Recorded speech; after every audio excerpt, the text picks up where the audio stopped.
Hi friends, ఎలా ఉన్నారు? నేనైతే బాగున్నాను. మీరు కూడా చాలా బాగుండాలి అనుకుంటున్నాను. మార్నింగ్ 5కి ఎర్రావారి గుడి అయితే వచ్చాము. అమ్మవారి గుడికి, పెద్దింట్లమ్మ తల్లి. ఇక్కడ అమ్మవారి జాతర అయితే చాలా బాగా జరుగుతుంది. అమ్మవారికి ప్రసాదాలు చేద్దామని చెప్పేసి పప్పు గండిలు అయితే వేసాము. పూర్ణాల గంప అయితే పెడతారు అమ్మవారికి.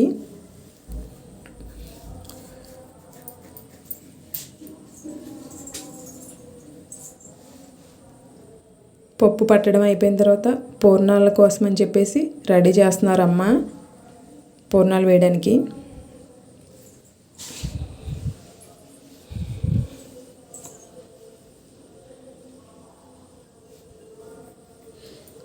ఇక్కడ కుంభం అయితే పోస్తారు అమ్మవారికి. చాలా బాగా చేస్తున్నారు. వీడియో అయితే మిస్ అవ్వకుండా చూడండి.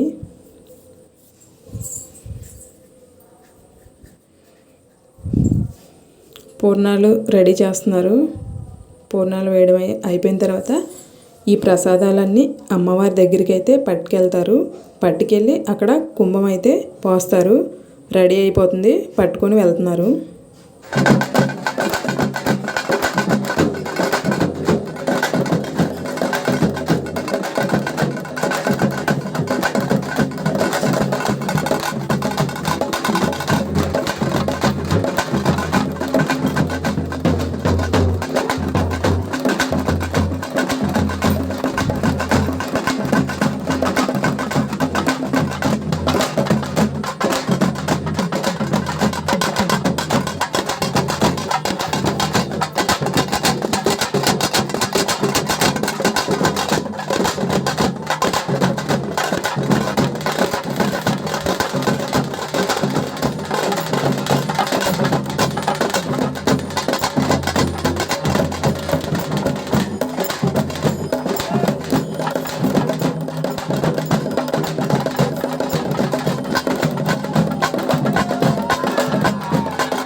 కుంభం అయితే పోసారు. కుంభం పోయడం అయిపోయిన తర్వాత ఈవినింగ్ గండ దీపాలు కూడా ఎత్తుకుంటున్నాము నేను, అమ్మ.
గండదీపాలు ఎత్తుకొని గండదీపాలు అమ్మవారికి చూపించి అమ్మవారి ఆశీర్వాదం అయితే తీసుకున్నాము. మిస్ అయిన వీడియోస్ ఉంటే షార్ట్ వీడియోస్ కూడా పెడుతున్నాను, తప్పకుండా చూడండి. చూసే ముందు నా ఛానల్ అయితే సబ్స్క్రైబ్ చేసుకోండి. అమ్మవారి ఆశీస్సులు మీకు కూడా ఉండాలని కోరుకుంటున్నాను. Thank you for watching. Bye bye.